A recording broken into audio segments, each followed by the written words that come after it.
అసలు ఇంటర్నెట్ లేకపోయినా కొన్నిసార్లు పేమెంట్ ఎలా అవుతుంది? మీ ఫోన్‌ని పీఓఎస్ మెషిన్ దగ్గర కేవలం ఒక్క నిమిషం టచ్ చేస్తే డబ్బులు ఎలా ట్రాన్స్‌ఫర్ అవుతాయి? సో, ఇంటర్నెట్ లేకపోయినా సరే మనం పేమెంట్ ఎలా చేయొచ్చు?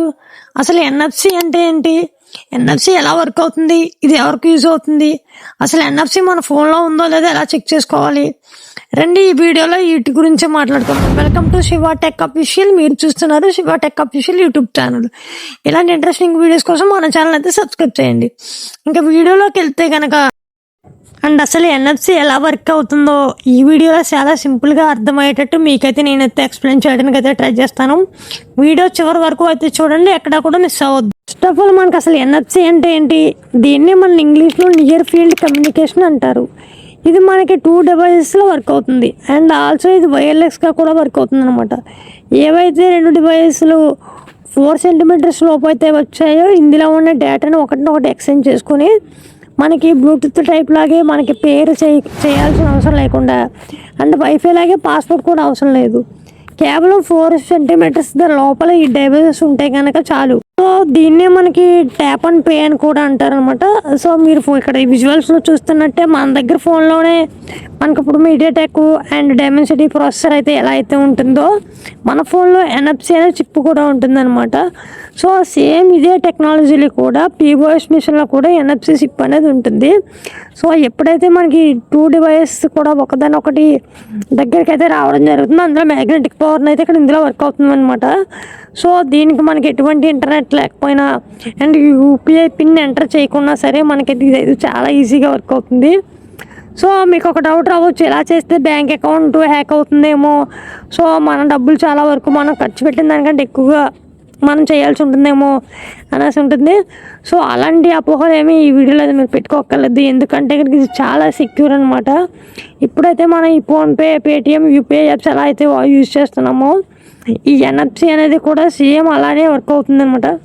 సో సేమ్ మనకి యూపీఐ స్కానర్ మనకి ఎవరికైనా మనీ సెండ్ చేయాలంటే ఒక్కొక్కరు మనకి స్కానర్ అయితే పెడతారు కదా, మన కిరాణా షాపుల దగ్గర కానీ మీరు ఏదైనా షాపింగ్ మాల్స్ వెళ్ళగానే సేమ్ దీనికి కూడా కార్డ్ నెంబర్ అయితే పంపుతుంది అనమాట.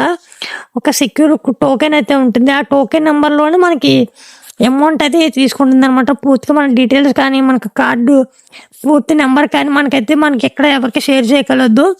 సో మనకి ఒక టోకెన్ నెంబర్ అంటూ ఉంటుంది అనమాట. సో అందులో మనం అడ్మిట్ అయితే చేసుకోవాలి. దాని ద్వారా మనకి పేమెంట్ అనేది సక్సెస్ అవుతుంది. సో ఇవన్నీ కాకుండా స్టెప్ బై స్టెప్ మీకైతే నేను ఒక్కొక్కటి మనకి పేమెంట్ ఎలా అవుతుంది, ఎంత సెక్యూర్గా అవుతుంది అనేది నేను ఇప్పుడైతే మీకు 4 స్టెప్స్లో అయితే ఎక్స్ప్లెయిన్ చేస్తాను. ఒక్కసారి అయితే వినండి.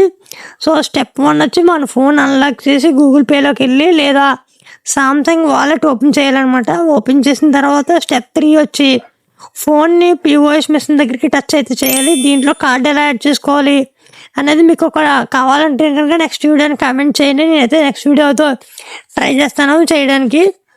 అండ్ ఫోన్కి ఒక సెక్యూర్ టోకెన్ జనరేట్ చేస్తుంది అనమాట. సో మనకి ఇప్పుడు ఎలా అంటే మనకి ఒక యూపీఐ కోడ్ ఎలా అయితే యూజర్ నేమ్ అంటూ ఉంటుందో సేమ్ అలాగే మనకి ఫోన్లో ఒక సెక్యూర్ టోకెన్ అనేది ఒకటి జనరేట్ అయితే అవుతుంది. అండ్ స్టెప్ 5 వచ్చేసరికి పీఓఎస్ మెషిన్ ఆ టోకెన్ని బ్యాంకుకి అయితే పంపుతుంది అనమాట. సో బ్యాంకుకి పంపిన తర్వాత బ్యాంకు దాన్ని వెరిఫై చేసి పేమెంట్ అయితే సక్సెస్ చేస్తుంది. సో ఒక పేమెంట్ అవ్వాలంటే మనకి ఇంత ప్రాసెస్ అయితే ఉంటుంది. సో ఇది అంత ఈజీ అయితే కాదు. సో ఇది ఎలా అవగానే మనకి కార్డ్లెస్ పేమెంట్ కదా, సో మనీలెస్ కార్డ్ కాదు, క్యాష్లెస్ పేమెంట్ కదా, మనకి ఏదైనా హ్యాక్ అవుతుందేమో, సో మన బ్యాంక్ అకౌంట్ ఏమన్నా రిస్క్లో ఉందేమో అనే టెన్షన్ అయితే ఏం పెట్టుకోకర్లేదు. పేమెంట్ చేసే ప్రతిసారి కూడా మీకు కార్డులో అయితే టోకెన్ అయితే జనరేట్ అవుతుంది. అది జనరేట్ అయిన తర్వాత బ్యాంక్కి వెరిఫై అవ్వాలి. వెరిఫై అయిన తర్వాత మీరు కూడా సెకండ్ టైం అయితే వెరిఫై చేయాల్సి ఉంటుంది. అప్పుడైతేనే పేమెంట్ అయితే సక్సెస్ అయితే అవుతుంది. సో ఈ ఎన్ఎఫ్సితో ఓన్లీ పేమెంట్ ఒకటే చేస్తారనుకుంటారా? కాదు. ఈ ఎన్ఎఫ్సితో ఇంకా ఏమేమి చేయొచ్చు అనేది అయితే నేను ఎక్స్ప్లెయిన్ అయితే చేస్తాను. మనకి మెట్రో కార్డ్స్ ఉంటాయి కదా, మెట్రో కార్డ్స్ కానీ ఆఫీస్ ఐడి కార్డ్స్ కానీ హోటల్ రూమ్స్ కానీ అండ్ మనకి ఎన్ఎఫ్సి ట్యాగ్స్ అని ఉంటాయి అనమాట. మనకి యాపిల్ ఎయిర్ ట్యాగ్స్ ఎలాగో ఎన్ఎఫ్సి ట్యాగ్స్ కూడా మనకైతే బయట దొరుకుతాయి అనమాట. సో అందులో మనకి బ్లూటూత్ స్పీకర్ ద్వారా కనెక్ట్ చేయడానికి, వైఫై పాస్వర్డ్ షేర్ చేయడానికి అండ్ విజిటింగ్ కార్డ్స్ కానీ వాలెట్స్ కానీ ఇలా చాలా ఉపయోగాలు అయితే మనకి ఈ ఎన్ఎఫ్సి ద్వారా అయితే మనకైతే లభించడం జరుగుతుంది. సో ఒక్కొక్కటి కూడా మీకు ఇండివిజువల్గా ఎక్స్ప్లెయిన్ చేయాలంటే వీడియో చాలా లెంత్ అయిపోద్ది. సో అందుకనే నేను రఫ్గా ఎక్స్ప్లెయిన్ చేస్తున్నాను అనమాట. ఎవరికైతే ఎన్ఎఫ్సి గురించి తెలీదో వాళ్ళ కోసమే ఈ వీడియో. ఎవరికైనా నాకు ఫుల్ ఇన్ఫర్మేషన్ తెలుసు అంటే కనుక దయచేసి స్కిప్ అయితే చేయండి. అండ్ ఆల్సో మరి అండ్ ఇదంతా బాగానే ఉంది, మనకు బాగానే యూజ్ అవుతుంది. సో మనకి ఇది అసలు ఎంతవరకు సేఫ్ అనే దానికి మీకు డౌట్ అయితే రావచ్చు. ఖచ్చితంగా మీకు ఆ డౌట్ రావడం చాలా మందికి డౌటే. సో ఫోన్ దగ్గర కట్టగానే మనీ పోతుంది, లేదా ఎందుకంటే ఫోన్ అన్లాక్ అయి ఉండాలా, లేదంటే ఇవన్నీ మనకు డౌట్లు అయితే ఉంది అనమాట. సో ఎంత సెక్యూర్ అనేది నేను మీకైతే ఎక్స్ప్లెయిన్ అయితే చేస్తాను. ఫోన్ దగ్గర పెట్టగానే మనీ పోతుందా లేదా అనేది అనేది క్లారిఫై చేసుకుందాం. అస్సలు పోదనమాట. దానికంటే ముందు మీరు చేయాల్సిన కొన్ని స్టెప్స్ అయితే ఉన్నాయి. ఖచ్చితంగా మీ ఫోన్ అయితే అన్లాక్ అయితే చేసి ఉండాలి. అండ్ ఆల్సో అథెంటికేషన్ అయితే కంప్లీట్ చేయాలి.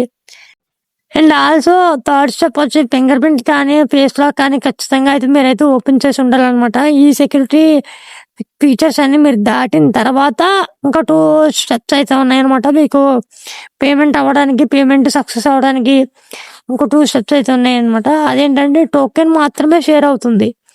మీరు ఒరిజినల్ కార్డ్ డీటెయిల్స్ కానీ మీ కార్డ్ నెంబర్లు కానీ మీరు లాస్ట్ మంత్ ఎంత యూజ్ చేశారు, సో మీ కార్డు పరంగా ఎంత అమౌంట్ ఉన్నది అసలు అవి ఏమీ కూడా మనకైతే షేర్ అయితే అవ్వవు.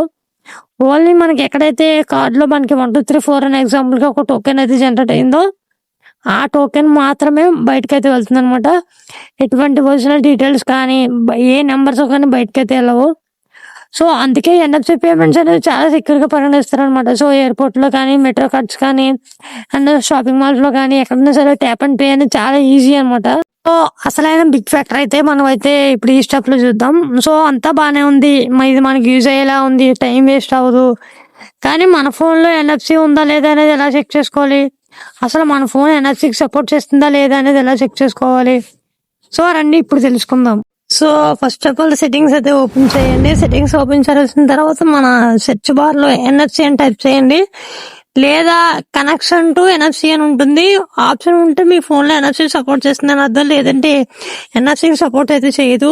సో ఎన్ఎఫ్సి ఏమైనా సపోర్ట్ చేస్తాయనే మొబైల్స్ కూడా నేను మొత్తం అయితే డిస్క్రిప్షన్ లో పెడతాను. అవన్నీ కూడా 2026 5G మోడల్స్ అయ్యి ఎన్ఎఫ్సి అయితే సపోర్ట్ చేస్తున్నాం. కింద మీకు డిస్క్రిప్షన్ లింక్స్ అయితే నేను ప్రొవైడ్ అయితే చేస్తాను. వీడియో కంక్లూజన్ వచ్చేసి ఇప్పుడు ఎన్ఎఫ్సి అంటే ఏంటి, ఎలా పనిచేస్తుంది, అండ్ అసలు పేమెంట్ ఎలా జరుగుతుంది, సేఫేనా, సో అన్నీ మీకు క్లియర్గా అర్థమయ్యాను అనుకుంటున్నాను. ఈ వీడియో మీకు ఉపయోగపడితే లైక్ చేసి షేర్ చేసి మన ఛానల్ అయితే సబ్స్క్రైబ్ చేయండి. సో ఈ వీడియోలో ఇంకా నేను ఏమి ఇంప్రూవ్ చేసుకోవాలనే దానికి కింద కామెంట్ అయితే ఖచ్చితంగా చేయండి. సో మీరు చేసే ప్రతి ఒక్క కామెంట్ వల్ల నేను ఇంప్రూవ్ చేసుకుంటాను. సో ఇలాంటి వీడియోస్ కోసం మన ఛానల్ని సబ్స్క్రైబ్ చేసి పక్కన ఉన్న బెల్ ఐకాన్ అయితే క్లిక్ చేయండి.